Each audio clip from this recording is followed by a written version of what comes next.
इसमें आज हम आपको डायरी लिखने की कला के विषय में बताते हैं। डायरी लिखने की कला। डायरी लिखने की कला के अंतर्गत इसमें हम क्या देखते हैं, क्या है डायरी, डायरी क्या है, डायरी किसे कहते हैं। डायरी लेखन और हम कुछ विचार बिंदु, इतिहास के आईने में डायरी क्या है, डायरी लेखन और स्मृतियाँ, थोड़ा सा हम इनके विषय में जानकारी लेते हैं। सबसे पहले हम देखते हैं क्या है डायरी। डायरी का जिक्र आते ही मोटे गत्ते की जिल्द वाली उस नोटबुक का ध्यान आता है। जो नोटबुक एक जिल्द वाली, मोटे गत्ते की जिल्द वाली, उसका हमारे अंदर जहन में उस तरह की बातें आती हैं।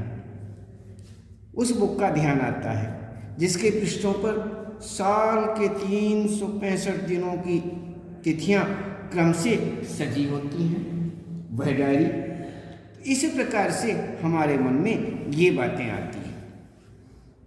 इसके नीचे हम इस विषय पर भी विचार करते हैं कि उसके पृष्ठ हैं, खाली जगह छोड़ी जाती है। इस खाली जगह में उस तिथि से जुड़ी विशेष सूचनाएं, निजी बातें भी दर्ज की जाती हैं। ये सारी चीज़ें हमारे अंदर आती हैं, हम विचार करते हैं। ये एक डायरी शब्द सुनते ही तो डायरी में खास दिन के लिए हमारा दायित्व, योजनाओं से जुड़ी बातें हर समय जुड़ी रहती हैं, उसमें लिखी रहती हैं। डायरी उस स्थिति को हमें इसकी याद दिलाती है कि इसके अलावा हम जो अपना विशेष अनुभव इसमें लिखते हैं, जिसे बाद में पढ़कर यादें ताज़ी कर लेते हैं, तो इस बात को भी हमें डायरी ही याद दिलाती है, डायरी ही बताती है। तो डायरी में हम जितने भी हमारे अनुभव होते हैं वह सारे के सारे हम उस डायरी में लिखते हैं और उनके विषय में जानकारी बाद में प्राप्त करते हैं।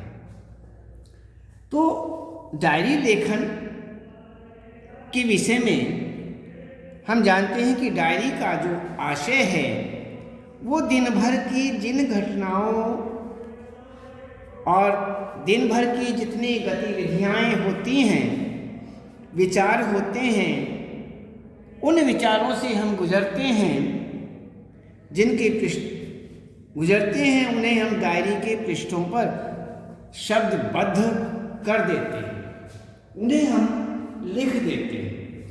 यही डायरी है, इसे ही हम डायरी कहते हैं। यही डायरी लेखन कहलाता है। बस यही तो है, अपना जो अनुभव है, अपने दिनचर्या के हिसाब से दिन भर की जो बातें होती हैं वह हम अपने डायरी में नोट कर लेते हैं, लिख लेते हैं, शब्दबद्ध कर लेते हैं। यही डायरी है। तो पिछले कुछ दशकों से इस तरह का लेखन एक विधा के रूप में पाठक समाज के बीच खासा लोकप्रिय हो गया। कहते हैं कि डायरी लिखना एक बहुत बड़ा लोकप्रिय माना जाता है। लोकप्रिय हुआ तो एक ऐतिहासिक दस्तावेज के विषय में यदि हम विचार करें, एनी फ्रैंक की डायरी पिछली सदी में सर्वाधिक पढ़ी जाने वाली पुस्तकों में से एक मानी जाती है। इसे उसने 1942 से 44 तक के दरमियान नाजी अत्याचार के बीच एम्स्टर्डम टर्डम में छुप कर रहते हुए लिखी थी। तो यह जो डायरी है जब प्रकाशित हुई तो उसे एक ऐतिहासिक दस्तावेज के साथ साथ एक साहित्यिक कृति के रूप में भी महत्व दिया गया, महत्वपूर्ण माना गया। तो ये हुआ डायरी, दस्तावेज के विषय। हिंदी के एक प्रसिद्ध डायरी लेखक के विषय में देखते हैं। कुछ ही दशकों में हिंदी के कई बड़े रचनाकारों की डायरियां, जैसे मोहन राकेश की डायरी, रमेश चंद्र शाह की डायरी आदि भी किताब की शक्ल में छप चुकी है, जिन्हें उनकी निजी जिंदगी तथा उनके दौर में झांकने के एक नायाब निमंत्रण के तौर पर बड़े चाव से पढ़ा गया।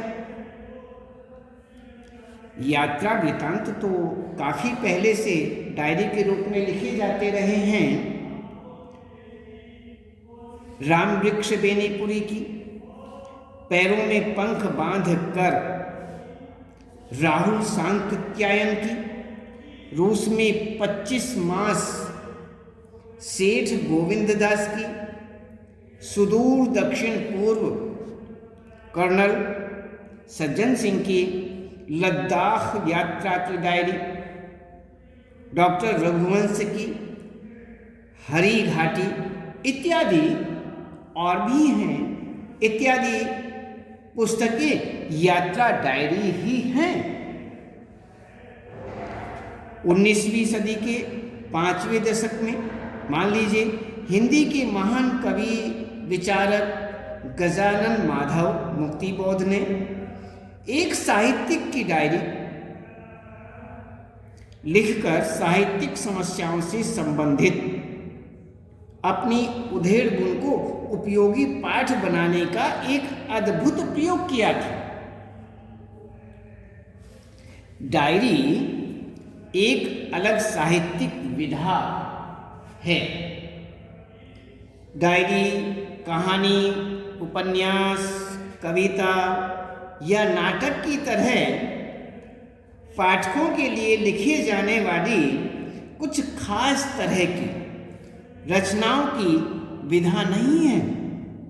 डायरी भले ही किसी और साहित्यिक विधा की कृति को अपना रूप उधार दे दे, पर इस अर्थ में डायरी साहित्यिक विधा नहीं रह जाती। तो विविध निबंध, कहानी, उपन्यास डायरी की शक्ल में लिखे जा सकते हैं, पर यह डायरी का रूप मात्र होगा।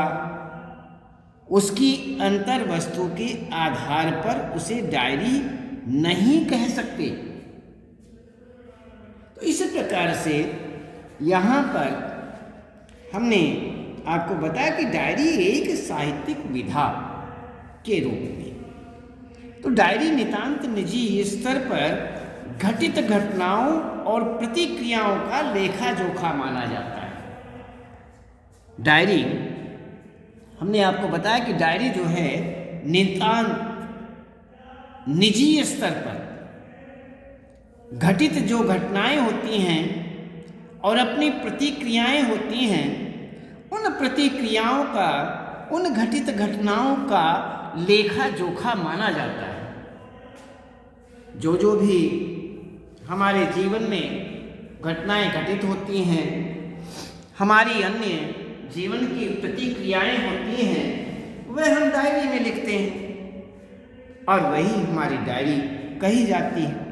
वास्तव में यदि देखा जाए तो व्यक्ति डायरी किसी और के लिए नहीं, स्वयं अपने लिए शब्दबद्ध करता है, लिखता है। शब्दबद्ध करना, लिखना, उसे लिखता है। इसलिए कहा जा सकता है कि डायरी नितांत निजी स्तर पर घटित घटनाओं और तत्संबंधी बौद्धिक भावनात्मक प्रतिक्रियाओं का लेखा जोखा है, तभी तो हम कह सकते हैं। तो इस प्रकार से यहाँ पर ऐसा हो सकता है कि उपयोगिता के कारण उसे प्रकाशित करने का दबाव बनाया जाए, पर इसका मतलब यह नहीं कि उसे सार्वजनिक करने के लिए लिखा जाता है। सार्वजनिक करने के लिए नहीं लिखा जाता है, वह हमारी निजी प्रतिक्रियाएं हैं, घटित घटनाएं हैं, निजी स्तर पर हम उसे डायरी को लिखते हैं, वो सार्वजनिक नहीं की जा सकती। तो इसमें यहाँ पर एक तरह से डायरी अपना ही अंतरंग साक्षात्कार है और अपने ही साथ स्थापित होने वाला जो संवाद है, जिसमें हम सभी तरह की वर्जनाओं से मुक्त रहते हैं। जिन बातों को हम दूसरों से नहीं कह पाते, उन्हें भी डायरी के पन्नों पर शब्दबद्ध करके खुद को सुना डालते हैं। इससे हम खुद को बेहतर ढंग से समझ पाते हैं। तो अपने अंदर अनजाने इकट्ठा हो रहे भार से भी हम मुक्त हो जाते हैं। इसके अलावा हम अपने व्यक्तित्व के विस्मृत होने वाले पहलुओं को, जो हमारे अपने व्यक्तित्व हैं, उस व्यक्तित्व से विस्मृत हो जाते हैं। ऐसे भी पहलू होते हैं। जो विस्मृत पहलू हैं, उन पहलुओं को बाद में छूने के लिए रिकॉर्ड कर रख लेते हैं। अर्थात हम आगे जो विस्मृत हो जाएंगे, भूल जाएंगे, स्मृति नहीं रहेगी, तो उन्हें स्मरण करने के लिए, उन्हें जानने के लिए हम उन्हें लिख करके रख लेते हैं। उसे ही डायरी कहते हैं, वही डायरी होती है। तो डायरी एक व्यक्तिगत दस्तावेज माना जाता है। हम बहुतेरे ये देखते हैं कि डायरी जो है वह क्या, वो केवल एक हमारा निजी दस्तावेज माना जाता है। डायरी एक तरह का व्यक्तिगत दस्तावेज भी है, जिनमें अपने जीवन के खास क्षणों, किसी समय विशेष में मन के अंदर कौंध जाने वाले विचारों, जो अपने मन में विचार आते हैं, उन विचारों, यादगार, मुलाकातों और बहस मुबाहिसों को हम दर्ज कर लेते हैं। अर्थात किसी भी प्रकार की मुलाकातें होती हैं, यादगार होती हैं, जो हमारे विचारों में आते हैं, मन में विचार आते हैं, उन्हें हम लिख लेते हैं। तो अपनी कई तरह की स्मृतियों को हम कैमरे की मदद से भी रिकॉर्ड बना लेते हैं, उन्हें रख लेते हैं। पर खुद अपना पाठ तैयार करना और जो कुछ घटित हुआ उसकी कहानी कहना एक ऐसा तरीका माना जाता है जो हमें आने वाले दिनों में उन लम्हों को दोबारा जीने का मौका देता है। यदि हमने डायरी में लिखा हुआ है तो हम उन्हें दोबारा भी देख सकते हैं, पढ़ सकते हैं। इसी प्रकार यहाँ पर आज की तेज रफ्तार जिंदगी में यह तरीका सचमुच नायाब है। जिंदगी की तेज रफ्तार में इस बात की आशंका हमेशा बनी रहती है कि सतही फौरी किस्म की चिंताओं की, हर फौरी किस्म की जो चिंताएं हैं, अनवरत हमलों के बीच गहरे आशय वाली घटनाओं और वैचारिक उत्तेजनाएं जो हैं, उन उत्तेजनाओं को हम भूल जाएं। हो सकता है तेज रफ्तार से चलने वाली जो जिंदगी है, बड़ी तेजी से कार्य होने वाले हैं, हर प्रकार की चिंताओं के रहते हुए हम उन बातों को भूल जाएं। डायरी हमें भूलने से बचाती है। यदि हमने डायरी में लिखा हुआ है तो हम भूल नहीं पाते। यात्राओं के दौरान डायरी लिखना तो बहुत ही उपयोगी साबित होता है। एक लंबी यात्रा का विवरण यदि हम यात्रा से लौटने के बाद लिखना चाहें तो पूरे अनुभव का शायद 2/3 अंश भी न लिख पाएं। क्यों? भूल जाते हैं, याद नहीं रहता है, इसलिए कहते हैं। लेकिन यदि हम यात्रा की अवधि में, यात्रा के समय में प्रतिदिन डायरी में लिखते रहते हैं तो अपने अनुभव को पूरी तरह दोहराने में सफल हो सकते हैं। हम अच्छी तरह से उस डायरी के विषय में, अपने यात्रा वृतांत के विषय में जान सकते हैं। तो डायरी में बहुत सारी बातें होती हैं, बहुत सारी ध्यान रखने वाली बातें, योग्य बातें जो हैं, जो हमें ध्यान रखनी चाहिए डायरी लिखते समय। तो वे बातें कौन कौन सी होती हैं, उनके विषय में बात करते हैं। डायरी लेखन में ध्यान रखने योग्य बातें। डायरी लिखना अपने आप से दोस्ती गांठने के बराबर माना जाता है।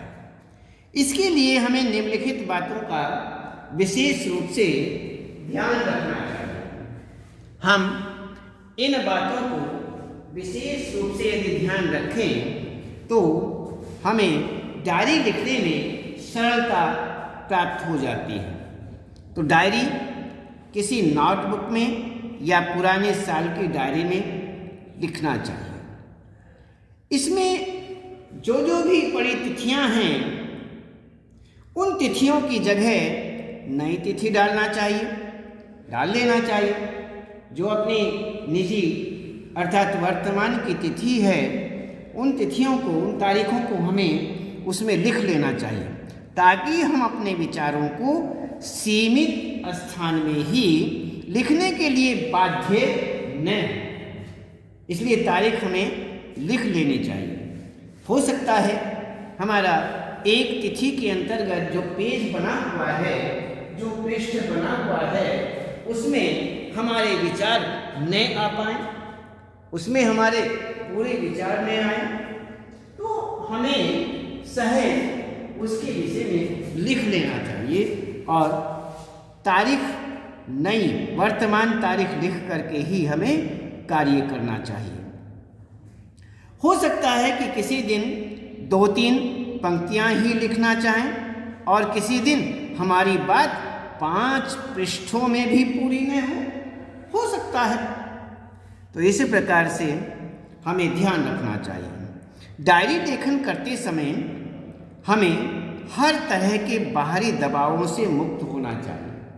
हमारे ऊपर किसी भी प्रकार का मानसिक दबाव नहीं होना चाहिए। कौन सी घटनाएं भविष्य में याद करने लायक हैं, इन पर विचार करने के बाद ही डायरी लिखना संभव है, डायरी लिखना चाहिए। आगे कहते हैं कि डायरी लेखन यह सोचकर करना चाहिए कि वह किसी और के द्वारा नहीं पढ़ी जाएगी। यदि हम ये विचार करके डायरी लिखते हैं कि वह डायरी और के द्वारा नहीं पढ़ी जाएगी, तो हम उसमें डायरी में अपने अनुभव जो हैं, अपनी घटित घटनाएं जो हैं, जो हमारी दिन प्रतिदिन की प्रतिक्रियाएं हैं, उन्हें सहज भाव में लिख सकते हैं, सच्चाई से सहज भाव में, और जो निश्चित रूप से वास्तविकता है उसके विषय में हम अपनी डायरी के अंतर्गत लिख सकते हैं। तो डायरी लेखन यह सोचकर हमें करना चाहिए कि यह डायरी किसी के द्वारा नहीं पढ़ी जाएगी, हम इसको स्वयं ही पढ़ेंगे। तो ये सोच करके हमें डायरी लिखनी चाहिए। तो आगे बताते हैं कि डायरी परिष्कृत होनी चाहिए, शुद्ध रूप में होनी चाहिए और मानक शैली में लिखी जाए, यह आवश्यक नहीं है। जैसे आप लिखना चाहें, बिल्कुल शुद्ध या अन्य अपनी भाषा के अंतर्गत, अपने लेख के अंतर्गत जो भी आपका लेख है, भाषा है, उसके अंतर्गत आप जैसे भी लिखना चाहें तो लिखी जा सकती है। होना यह चाहिए कि डायरी में जो कुछ भी हम लिखना चाहते हैं और जिस तरीके से लिखना चाहते हैं लिख लें, स्वतंत्र होना चाहिए। डायरी लिखते समय हमारी मानसिकता स्वतंत्र मानसिकता होनी चाहिए। व्यक्ति के अंदर के स्वाभाविक वेग से शैली जो रूप ग्रहण करती है, वही डायरी की सही शैली मानी जाती है। अब हम बंधित होकर के मानसिक दबाव बना करके यदि हम कोई डायरी लिखना चाहते हैं तो उसे हम डायरी नहीं कहते हैं, वह बंधित विचार हो चुके हैं। इसीलिए हम किसी बिना दबाव के, बिना स्वाभाविक वेग के हम अपनी डायरी लिखें, वही डायरी सही शैली में मानी जाती है। डायरी नितांत निजी स्तर की घटनाओं और भावनाओं का लेखा जोखा होने के साथ साथ में व्यक्ति के मन के दर्पण में उसके दौर का अक्स भी होता है। ये वास्तविकता होती है कि हमारी मानसिकता, हमारा मन और हमारे विचार क्या हैं, वो जो का तुम उसकी अक्स माना जाता है, कॉपी मानी जाती है। तो यहाँ पर व्यक्ति जिन अनुभवों को लिखता है वह उसकी नज़र से देखा परखा गया समकालीन इतिहास किसी न किसी मात्रा में मौजूद रहता है। इसका ध्यान मस्तिष्क में रहने से व्यक्ति अपने काम के प्रति आश्वस्त हो सकता है। तो इसी प्रकार से हमें डायरी लिखते समय, डायरी लेखन करते समय इन सब बातों का विशेष रूप से ध्यान रखना चाहिए। तो इसमें इस प्रकार से हम देखते हैं और इसमें तो ये जो हैं, ये सारी बातें हमने आपको बताया कि इसमें क्या है डायरी। डायरी लेखन किसे कहते हैं? एनी फ्रैंक की डायरी एक ऐतिहासिक दस्तावेज। हिंदी के प्रसिद्ध डायरी लेखक। डायरी एक अलग साहित्यिक विधा।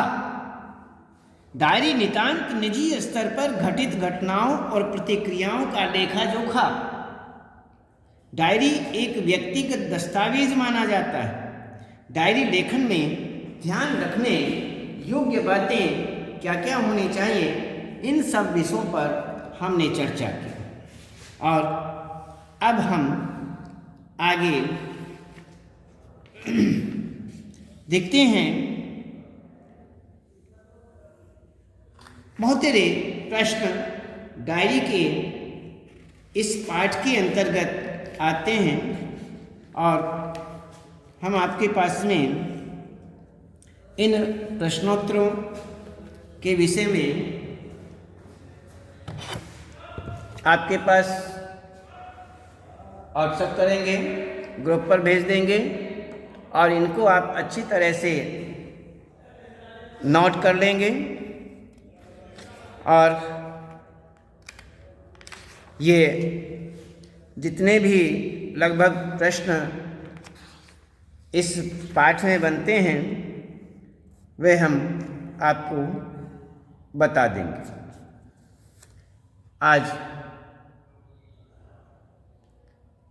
आज केवल हम इतना ही रखते हैं और आपको कल बताएंगे।